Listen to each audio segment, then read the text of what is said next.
Army trucks. It was just devastation, and we were sick. And it was.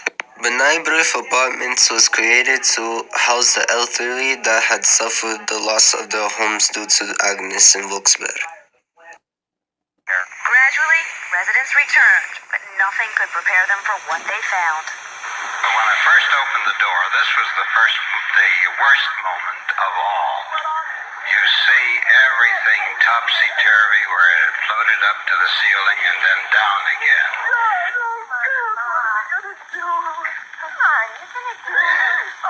When you see that yellow stuff pouring right through a beautiful home, well, I'm telling you what, break your heart. Really break your heart. And the labor was backbreaking.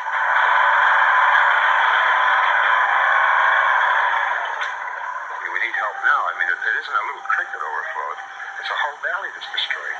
The help came. The government set up a disaster assistance center.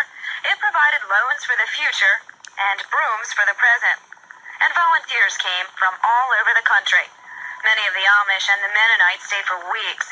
Strangers help strangers. The street from the Boston restaurant, the Boston store, now Boscov's. Owner Frank Burnside remembers serving people for free in the cafeteria.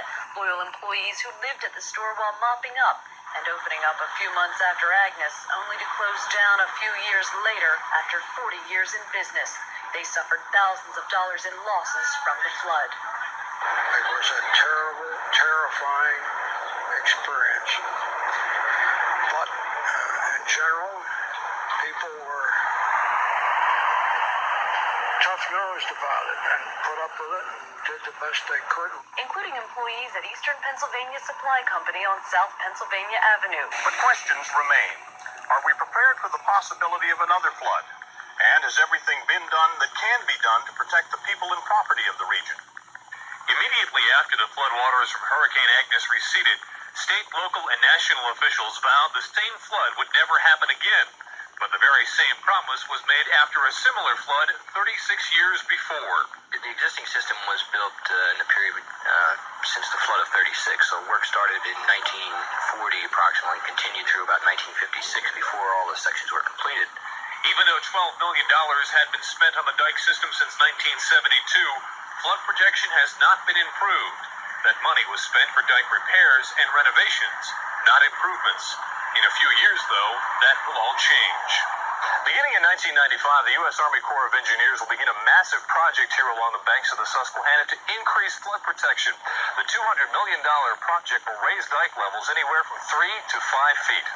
Legislation for those improvements was passed in 1986, 14 years after the Agnes flood. It was obvious that something had happened to this town because there were a lot of boarded up industries, a lot of vacant buildings, a lot of for sale signs. I didn't see any new construction. Those things were pretty noticeable right from the start.